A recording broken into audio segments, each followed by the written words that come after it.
وہ حضور سے پیش آئے۔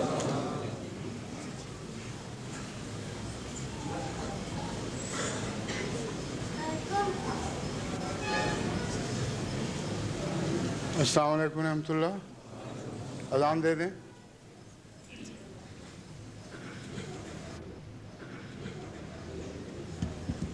اللہ اکبر اللہ اکبر اللہ اکبر اللہ اکبر اشہد ان لا الہ الا اللہ اشہد ان لا الہ الا اللہ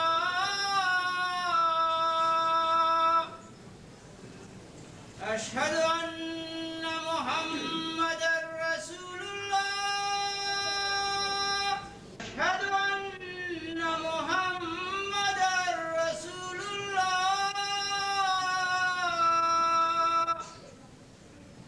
حی علی الصلاۃ حی علی الصلاۃ حی علی الفلاح حی علی الفلاح اللہ اکبر لا الہ الا اللہ۔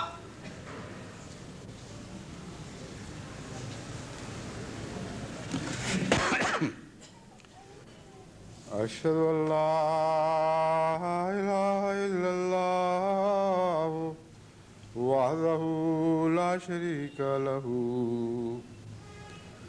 واشہد ان محمدا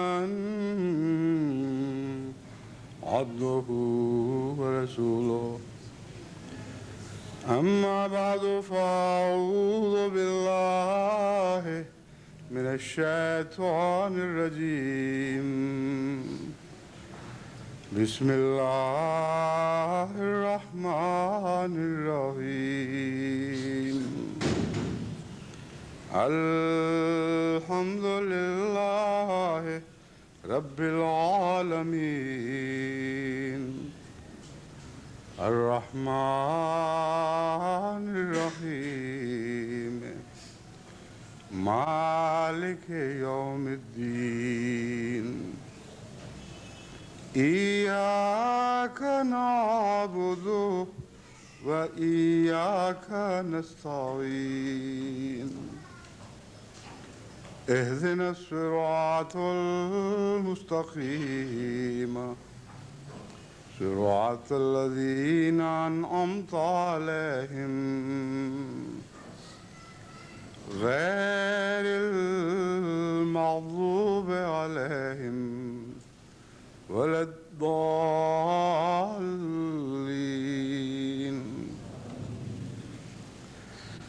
تری الملائکۃ حافین من حول العرش یسبحون بحمد ربهم وقضی بینہم بالحق وقیل الحمد للہ رب العالمین۔